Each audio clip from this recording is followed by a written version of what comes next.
Good morning student. आज हम रे एंड वेव ऑप्टिक्स के कुछ इम्पोर्टेंट क्वेश्चन डिस्कस करेंगे। क्वेश्चन नंबर 1 में स्टूडेंट हमसे ये पूछा गया है, एंगल ऑफ इंसिडेंस हमें कैलकुलेट करना है सो दैट द रे striking the face A be just suffer total internal reflection eight the other face. तो अगर स्टूडेंट हमारी इस फेस के ऊपर जस्ट TIR होती है, दैट मीन्स आपकी जो इमर्जेंट रे है that will graze along face AC। तो हमें एंगल ऑफ इंसिडेंस कैलकुलेट करना है। तो सबसे पहले तो स्टूडेंट हम ये R2 एंगल कैलकुलेट करेंगे, दिस R2। उस R2 में से स्टूडेंट हम R1 एंगल कैलकुलेट करेंगे। वो कैसे कैलकुलेट करेंगे? Actually this angle A is equal to R1 plus R2। This A is here 60 degree because our prism is equilateral prism. तो यहाँ से स्टूडेंट हम R1 कैलकुलेट करेंगे, उसके बाद यहाँ पे स्नेल्स लॉ लगाएंगे क्यू पॉइंट के ऊपर, then we will calculate angle I, angle of incidence. तो आइए स्टूडेंट सबसे पहले R2 एंगल देखते हैं कैसे फाइंड आउट करना है। बिकॉज स्टूडेंट इस पॉइंट के ऊपर हमारी टोटल इंटरनल रिफ्लेक्शन हो रही है, तो टोटल इंटरनल रिफ्लेक्शन के लिए तो R2 एंगल जो है that should be actually critical angle, it should be just critical angle. तो we will write the expression student sin theta c that is equal to 1 over n,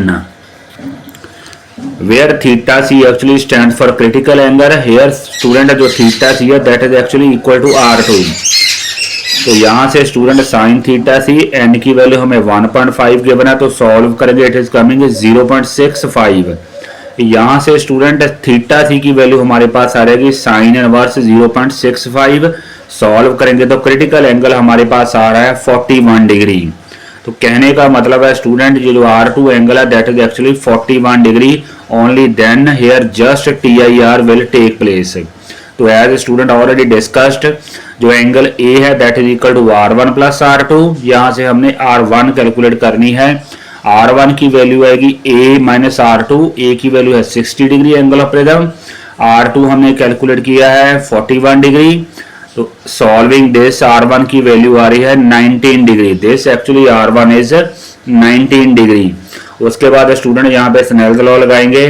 according to student जो Snell's law है that is actually equal to sine I over sine R1 that is equal to refractive index of this prism which is here 1.5। तो sine I 1.5 ये cross multiply कर देंगे sign R1। तो sign R1 student यहाँ पे हमें sign 19 degree की value लेनी पड़ेगी, जो कि स्टूडेंट हमारे पास आएगी 0.32। यहाँ हमने सब्स्टिट्यूट करना है साइन 19 विच इज 0.32। तो मल्टीप्लाई करेंगे तो साइन I की वैल्यू आ रही है 0.49, ultimately giving you I is equal to sine inverse this and 29 degree. जो हमारा एंगल ऑफ इंसिडेंस है that should be actually 29 degree, so that the incident ray P के just suffer the TIR at the other face AC। एक बार फिर से discuss कर लेते हैं। सबसे पहले स्टूडेंट हमने क्रिटिकल एंगल फाइंड आउट करना है sine theta C equal to 1/n से, वहां से थीटा C की वैल्यू आ रहेगी हमारे पास 41 डिग्री। तो R2 स्टूडेंट हमारे पास 41 डिग्री है। यहाँ से हम R1 की वैल्यू निकाल लेंगे which will be equal to A minus R2 which is 19 degree. तो R1 इज 19 डिग्री। उसके बाद यहाँ स्नेल्स लॉ लगाएंगे तो we will be able to find angle of incidence which is coming 29 degree. आइए क्वेश्चन नंबर 2 डिस्कस करते हैं। Question number 2 में स्टूडेंट हमसे पूछा गया है calculate speed of light in a medium, जिसका कि स्टूडेंट हमें क्रिटिकल एंगल गिवन है 45 डिग्री।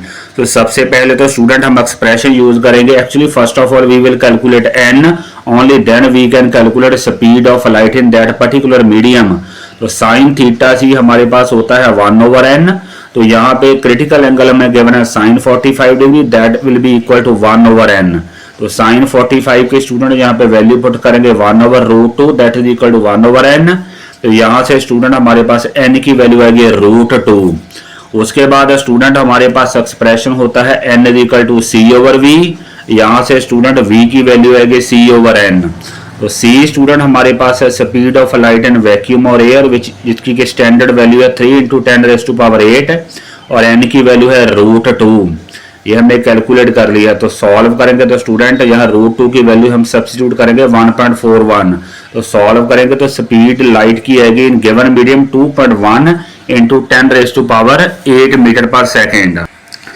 आइए नेक्स्ट क्वेश्चन डिस्कस करते हैं। नेक्स्ट क्वेश्चन में स्टूडेंट है कि a ray of light incident on equilateral prism propagates parallel to its base. तो हमें student angle of incidence find out करना है। गिवन है कि इसका जो रिफ्रैक्टिव इंडेक्स है दैट इज एक्चुअली √3। तो कुछ ऐसे की सिचुएशन है, हमारी जो रिफ्रैक्टेड रे है that is actually moving parallel to the base of this equilateral prism. तो अगर स्टूडेंट ये इक्विलेटरल प्रिज्म है, this angle is actually 60 degree. तो अगर स्टूडेंट ये वाली लाइन हमारी रिफ्रैक्टेड रेस के पैरेलल है तो ये वाला हमारा जो एंगल है ये भी हमारा 60 डिग्री ही होने वाला है, because 60 and 60 180 degree total in case of equilateral prism. तो ये स्टूडेंट हमारे पास अगर एंगल 60 डिग्री होगा तो दिस इज एक्चुअली नॉर्मल। तो 60 प्लस R1 हमारे पास स्टूडेंट आएगा 90 डिग्री। तो सबसे पहले R1 कैलकुलेट करेंगे, उसके बाद यहाँ पे Q पॉइंट के ऊपर स्नेल्स लॉ लगा के we will calculate angle I।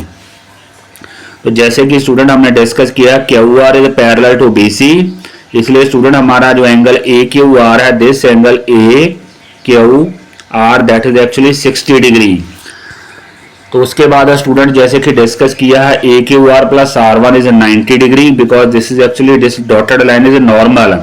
तो यहाँ से R1 की वैल्यू आएगी 90 - 60 दैट मीन 30 डिग्री। तो R1 स्टूडेंट हमारे पास 30 डिग्री है। अब हम Q पॉइंट के ऊपर स्नेल्स लॉ लगाएंगे। तो now we will apply Snell's law at point Q। तो यहां से स्टूडेंट लिखेंगे sin I over sin R1 that is equal to refractive index. तो sin I की स्टूडेंट यहां से वैल्यू आएगी n इंटू sin R1। तो sin I किसके इक्वल आएगा, n की वैल्यू हमें गिवन है रिफ्रैक्टिव इंडेक्स √3। उसके बाद R1 स्टूडेंट हमारा 30 डिग्री है sin 30। तो सॉल्व करेंगे इट इज कमिंग √3/2। तो सॉल्विंग दिस स्टूडेंट हमारे पास जो एंगल ऑफ इंसिडेंस आ रहा है that is actually 60 degree. So that our जो रिफ्रैक्टेड रे है that travelled parallel to the base of this equilateral prism. तो एंगल ऑफ इंसिडेंस भी student angle of actually prism के इक्वल होना चाहिए 60 डिग्री। आइए नेक्स्ट क्वेश्चन डिस्कस करते हैं।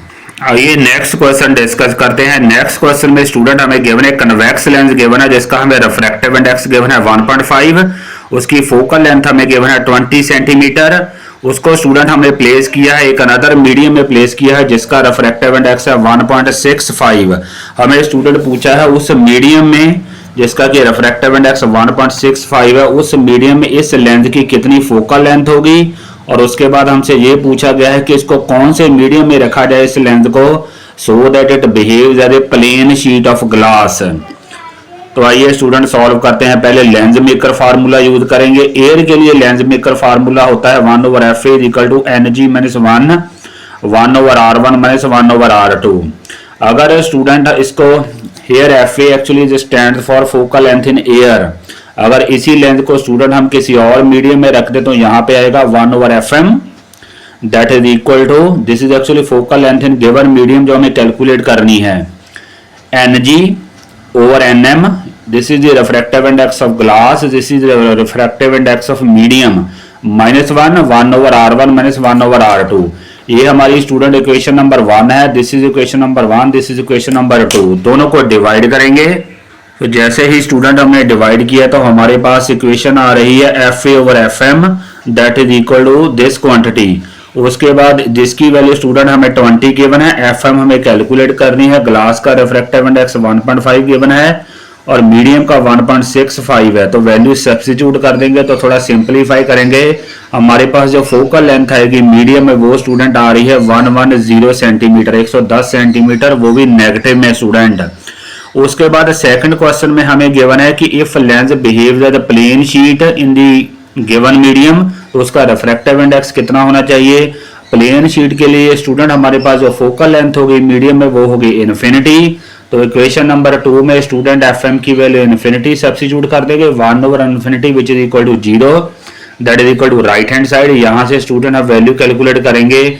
इसका मतलब Nm should be equal to Ng। कहने का मतलब है refractive index of medium should be equal to refractive index of glass, or you can say material of convex lens, only then it will behave as a plane sheet.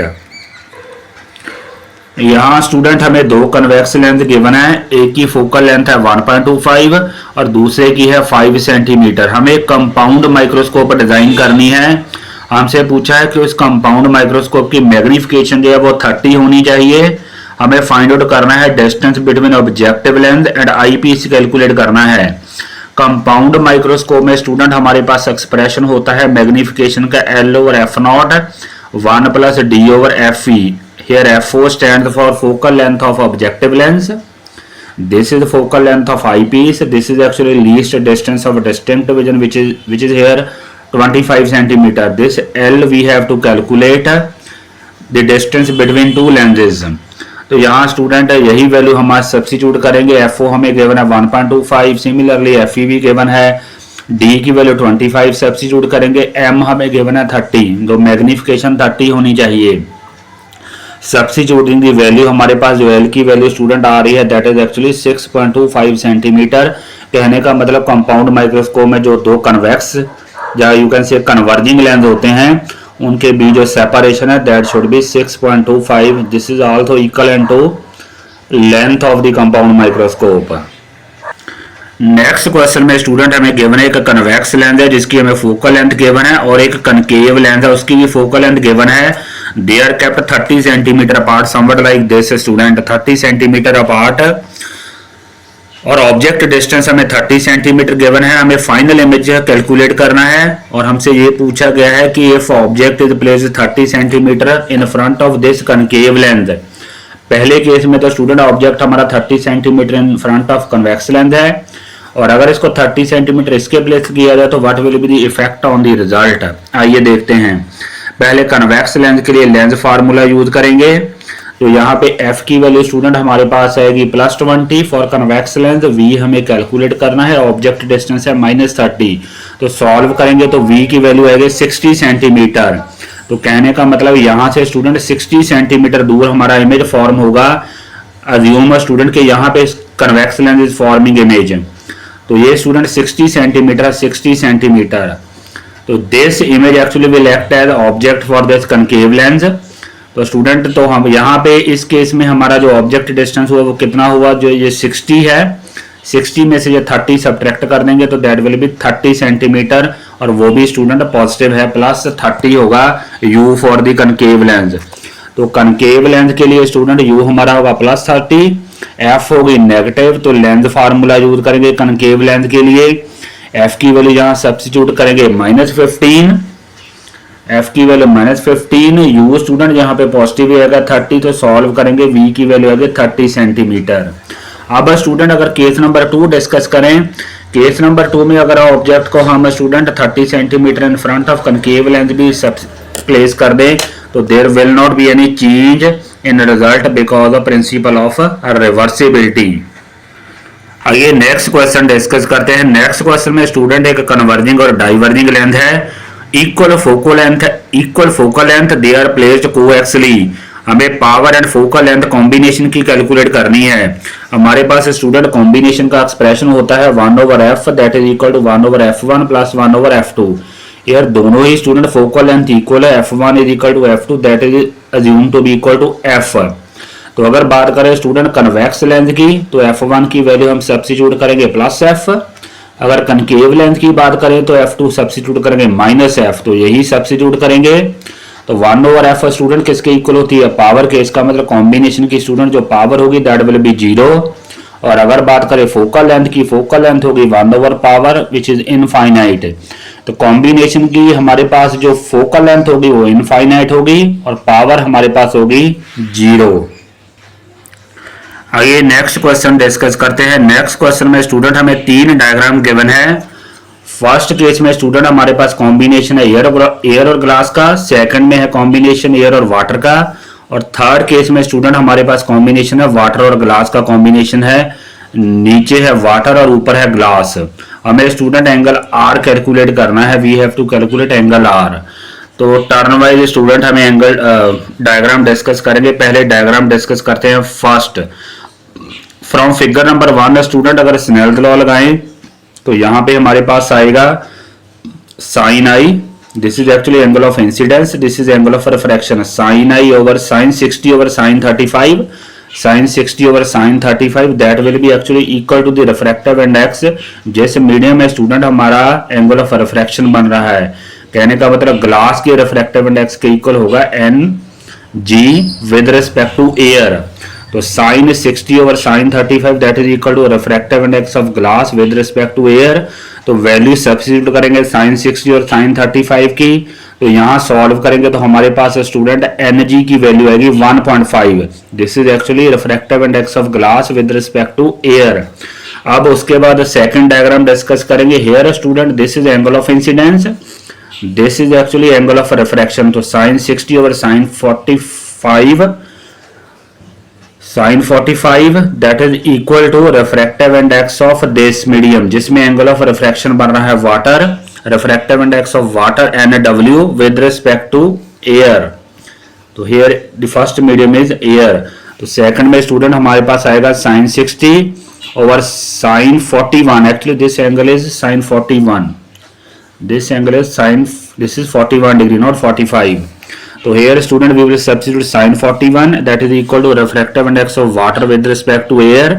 तो value substitute करके student हमारे पास जो ANW की value आ रही है, ANW is the refractive index of water with respect to air which is coming 1.32। अब हम थर्ड डायग्राम डिस्कस करेंगे। थर्ड डायग्राम में स्टूडेंट हमारा this is angle of incidence, this is angle of refraction. तो sine 45 over sine R that will be equal to refractive index of this medium, this is here glass, here it is glass, here it is water. तो this ratio sine 45 over sine R that will be equal to refractive index of glass with respect to water. तो यही लिखेंगे student sine 45 over sine R equal to third diagram से refractive index of glass with respect to water. ये student किसके equal होगा, this actually equal to NG over NW। तो sine 45 over sine R ये हमने कैलकुलेट की है, दोनों वैल्यू 1.5 और 1.32। सॉल्व करेंगे तो स्टूडेंट हमारे पास R की वैल्यू आ रही है 38 डिग्री। अब नेक्स्ट क्वेश्चन डिस्कस कर। नेक्स्ट क्वेश्चन में स्टूडेंट हमें एक लेंसेज का कॉम्बिनेशन गिवन है। दिस फर्स्ट हमारा है student convex lens, this is actually plano concave lens, this is convex lens. तो हमें फाइनल इमेज डिस्टेंस कैलकुलेट करना है, तो कैसे डिस्कस करेंगे और टर्न वाइज डिस्कस करेंगे। पहले लेंथ 1 डिस्कस करेंगे। लेंथ 1 के लिए ये लेंथ मेकर फार्मूला, F1 की वैल्यू है +10, U1 ऑब्जेक्ट डिस्टेंस है स्टूडेंट हमारे पास -30। तो यहाँ वैल्यू सब्स्टिट्यूट करके स्टूडेंट हमारे पास V1 जो है that will be actually 15 centimetre. कहने का मतलब है ये जो हमारा लेंथ है this distance is 5 centimetre, this is 10 centimetre. ये जो कन्वेक्स लेंस है ये इमेज फॉर्म करेगा 15 सेंटीमीटर पे फॉर्म करेगा, 15 centimetre on right hand side of this convex lens. तो अब स्टूडेंट ये जो इमेज कन्वेक्स लेंस फॉर्म करेगा 15 सेंटीमीटर समबट हेयर फॉर्म करेगा स्टूडेंट, दिस इज 5, 10, 15 हेयर। ये जो इमेज है student this image actually will act as object for this plano concave lens.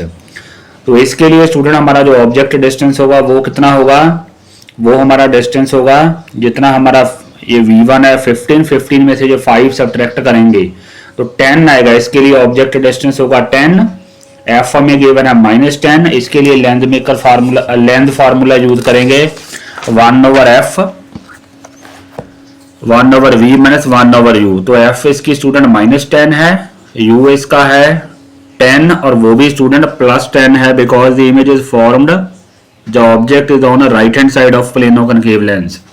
तो यहां से हमारे पास V2 की वैल्यू आ रही है इन्फिनिटी।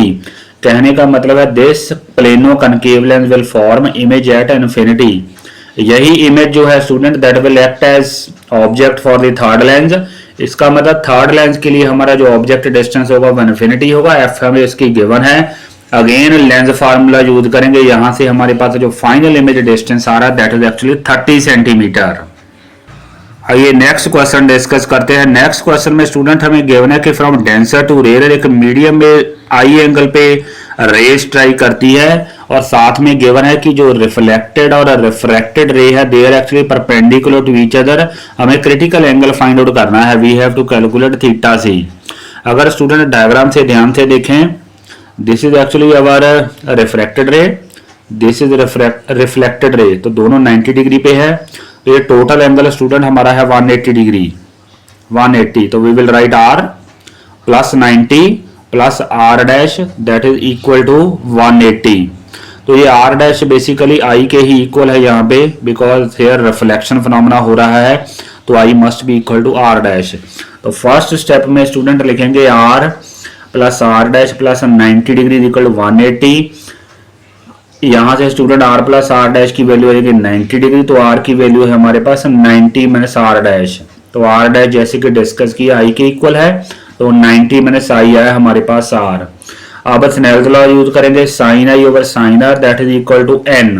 अगर इस डायग्राम को ध्यान से देखें, sine i over sine r that will be actually equal to refractive index. जिस मीडियम में हमारा एंगल ऑफ रिफ्रैक्शन बन रहा है, रेयर में बन रहा है, तो ये रेयर के रिफ्रैक्टिव इंडेक्स के इक्वल होगा। तो we will write sine i over sine r equal to refractive index of rare. तो इसको थोड़ा अपोजिट करेंगे तो 1 ओवर n डेंसर बन जाएगा। साइन i r की जगह 90 माइनस i सब्स्टिट्यूट करेंगे, 1 ओवर n डेंसर। उसके बाद स्टूडेंट हमें मालूम है कि जो क्रिटिकल एंगल के केस में हमारे पास ये एक्सप्रेशन होता है sine theta C is equal to 1 over n। तो यहाँ पे student we can substitute sine theta C, यहाँ we will substitute sine theta C. ये स्टूडेंट हमारे पास साइन 90 माइनस i बन जाएगा कॉस i। तो sine i over cos i हमारे पास होगा tan i that is equal to sine theta c. Ultimately given critical angle is sin inverse tan i. So these are some of the important questions from optics for quick revision for your coming examination. Thank you very much.